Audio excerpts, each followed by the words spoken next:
Hello, my friends. Welcome to my corner. Leopoldo Marechal's Adán Buenos Aires has been described fairly and unfairly as the Argentine Ulysses. It features a modern anti-hero. It tries to capture the spirit of a city. It also features a descent into hell. It alludes to classical literature, and it elevates language to the status of a protagonist. So for all of those reasons, it has been compared to Ulysses. For all of those reasons also, it belongs to a really nice family that features such diverse texts as John Dos Passos' Manhattan Transfer, Camilo José Cela's The Hive, Carlos Fuentes' Where the Air is Clear, of course Berlin Alexanderplatz by Alfred Döblin, and other texts like Guillermo Cabrera Infante's Three Trapped Tigers, and many more. Now, having said that, let's see if I can tell you something about Adán Buenos Aires that actually does justice to this great novel, which is surely among the top 10 of the greatest Argentine works ever. First of all, let's contextualize this text a little bit. We are talking about the year 1948 when it comes to publication, so it's the same year as Ernesto Sábato's famous novella, The Tunnel. It is also the year that Adolfo Bioy Casares published his first collection of stories, The Celestial Plot, which is a great text. So is Sábato's novella, by the way. And the next year, 1949, was the year that Borges published El Aleph, one of his major collections of stories. Now, if you look at the Argentine literature of this period, Adán Buenos Aires really stands out by virtue of its narrative scope. Okay, if you want to look at something of the same scope, of the same narrative purpose, the same structure, you would have to look forward to 1961 for Ernesto Sábatos On Heroes and Tombs, maybe, or even 1963 for Cortázar's Rayuela, Hopscotch. So it is really a text that stands out. Let me tell you a little bit about the genre. Okay, what kind of novel do we have here? You may apply the label of urban novel, urban literature to Adán Buenos Aires, and it will stick, okay? But honestly, this text is so much more than that. It is also a roman à clef, a novel of ideas, a picaresque novel, and many other things. So when it comes to the roman à clef, let's explore that a little bit. There is a character, the astrologer Schulze, and that is none other than the artist Schul Solar, okay, whom, if you have not seen his work, I really urge you to look him up, because he really has a very nice body of work when it comes to like the visual arts, Schul Solar. There's another character, Frankie Amundsen, and that is the avant-garde poet Oliverio Girondo. So you have another connection right there. And speaking of connections, are you ready for this? Well, ready or not, here it comes, okay? Because we have the Borges connection.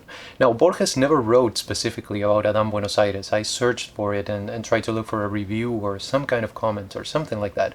But it turns out that Borges did not write about Adán Buenos Aires, but the connection here is even better because Borges is actually inside this book. Okay, there's a character described as a criollista, Luis Pereda. Okay, that is the name that he is given, that Borges is given in Adán Buenos Aires. And I really wonder how he actually felt about that, you know, because there are those three early books by Borges that could be described as criollista in a way, and he actually banished those books from his work, right? I am talking about Inquisiciones, El idioma de los argentinos, and El tamaño de mi esperanza.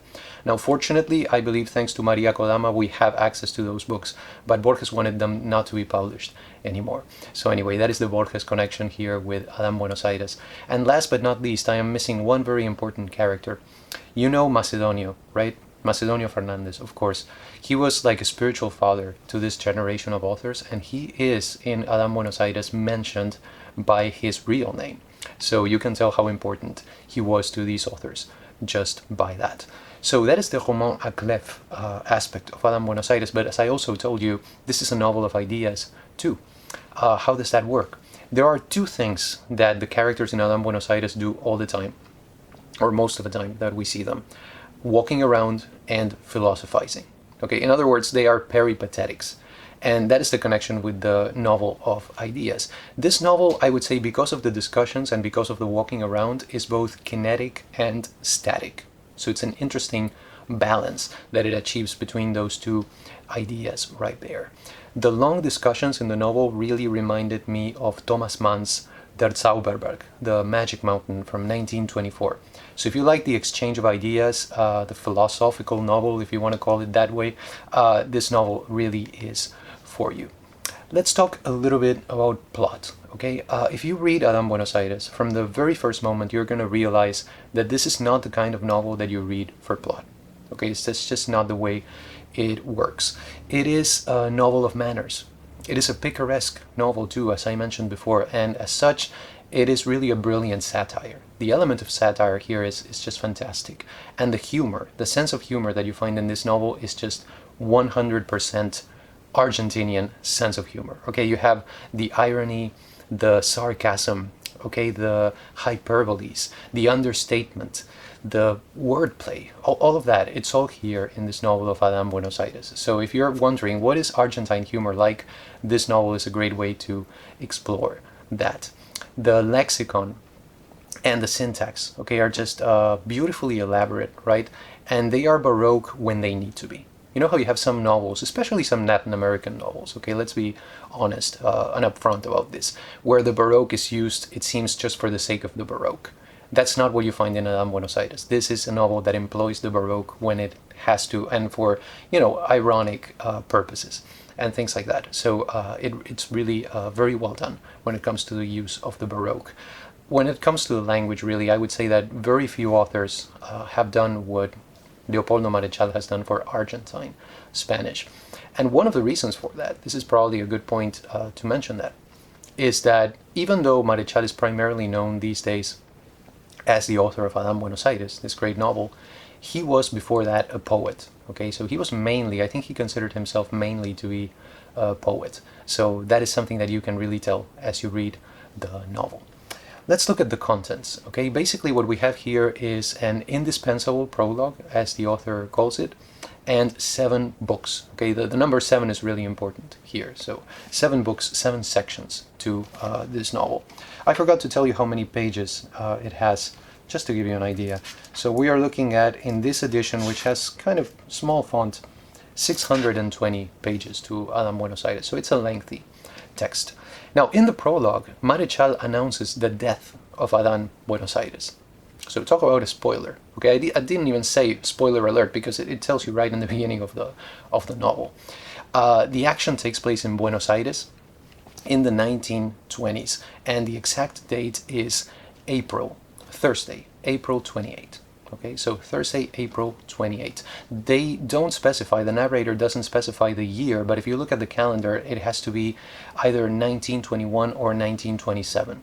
Okay, it begins in Buenos Aires, once again, in the neighborhood of Villa Crespo, a neighborhood that I visited many times when I was there. I actually probably was right there where the novel begins. I'll tell you a little bit more about that in a second. And the novel ends 2 days later, so on Saturday, okay, April 30th, in the city of Cacodelphia. So we have quite a journey, as we will see. The books that I told you about, the sections here, are independent.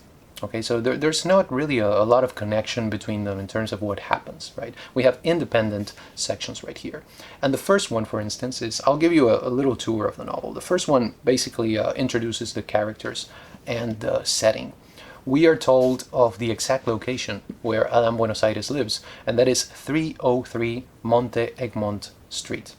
Now, if you go to Buenos Aires and you try to look for Monte Egmont Street, you're going to drive yourself crazy, because that street doesn't exist anymore. It is now known as Tres Arroyos Street. So if you ever go to Buenos Aires, 303 Tres Arroyos Street, if you want to visit the place where the pension where Adam Buenos Aires lived, you can visit it there. So feel free to stop by if you're ever in my natal city. Book number 2. We have here a typical literary and artistic tertulia. Okay, tertulia is a very specific word that we use for a type of gathering, right? A literary, artistic gathering.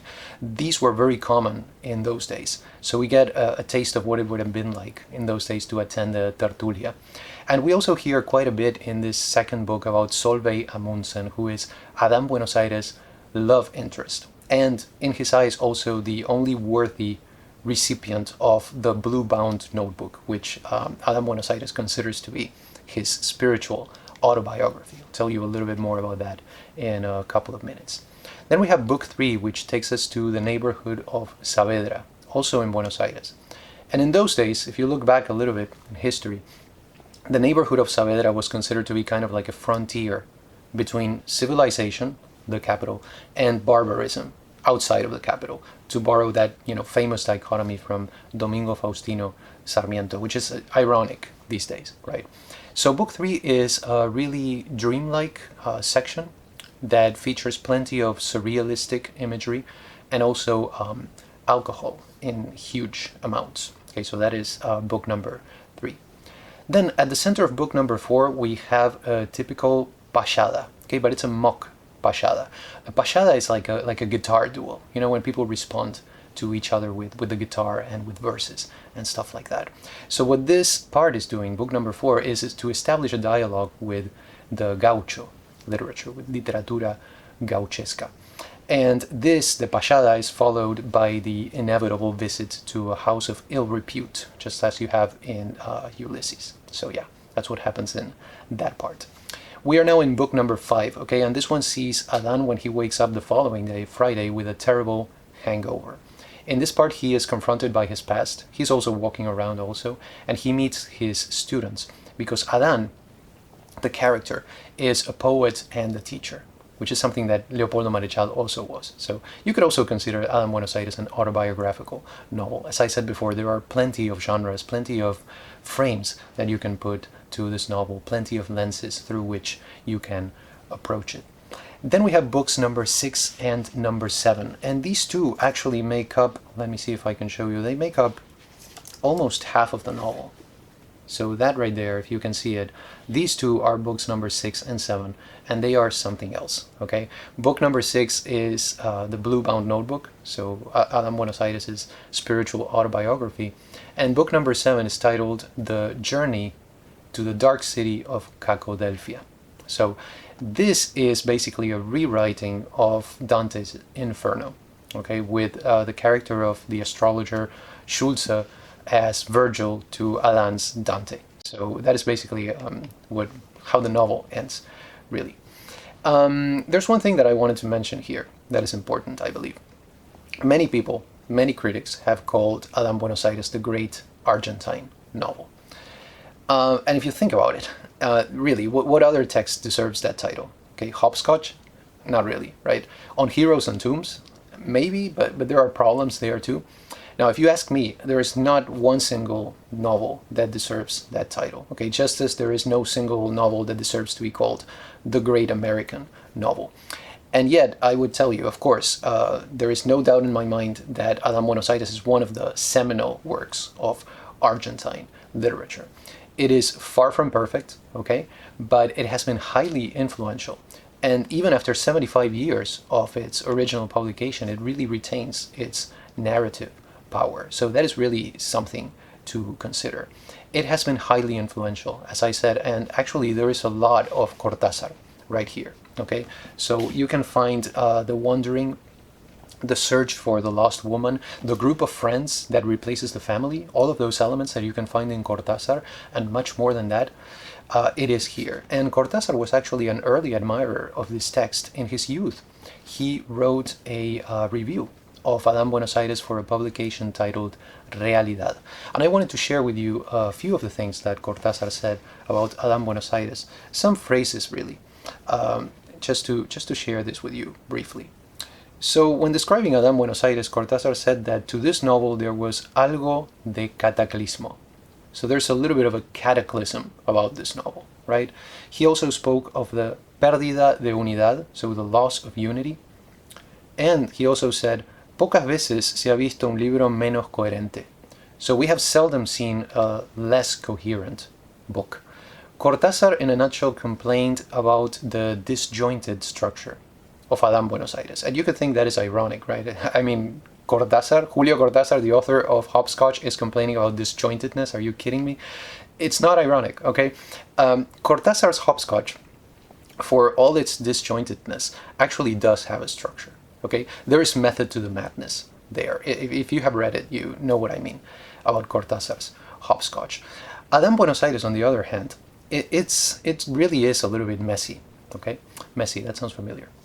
Anyway, it is a little bit messy, okay? And also that last part, the part that is a rewriting of Dante's Inferno, that seemed a little bit overlong to me. Okay, I'll be honest with you. That is just my opinion, but it seemed a little bit, at points I was like, okay, when is this going to end, right? Just that part. The other parts were fine for me. One thing that I wanted to mention also that is very important, and you're not going to believe this, but Marechal actually did something that not many authors do. Something that is actually very dangerous, and something that as a writer I advise you against. He actually, in a way, explained his own novel. Okay, yeah, that probably makes you cringe, okay, but let's explore this. In 1966, Marechal published a book of miscellaneous writings that is titled Cuaderno de Navegación. And in that book, he included an essay titled Claves de Adán Buenos Aires, where claves you can translate as clues or even as key. So a key to Adán Buenos Aires. I know. So anyway, what he does in this text is, which is a response, by the way, to a positive review of Adán Buenos Aires, he actually explores his own method of composition, like how he composed the novel. And I want to share with you a few things that Marechal says in this text, because I think they illuminate the novel. So one thing he tells us is that Adán Buenos Aires took 18 years to write. 18 years. Think about that. The novel, he says, also presents the itinerary of a spiritual realization. Very heavy words right here. He also claims kinship with François Rabelais, which, the connection is there also when it comes to Ulysses. And then probably most importantly, what he does is to devote a couple of pages to proving that Adán Buenos Aires is not only different from Ulysses, but that the two novels are actually opposites. That's what he says. And you may be wondering, well, how so? How can you say that the two novels are opposites here? This is what he says. He says that Bloom, right, Leopold Bloom, is a wanderer, whereas Adán Buenos Aires actually has a specific goal, specific purpose in sight at the end of his journey. He says that the two books, Ulysses and Adán Buenos Aires, look similar or feel similar because the authors were inspired by the same tradition. Of course, we're talking about like epic poetry, right? And finally, he says that while that is the case, Joyce focused on the literal aspect.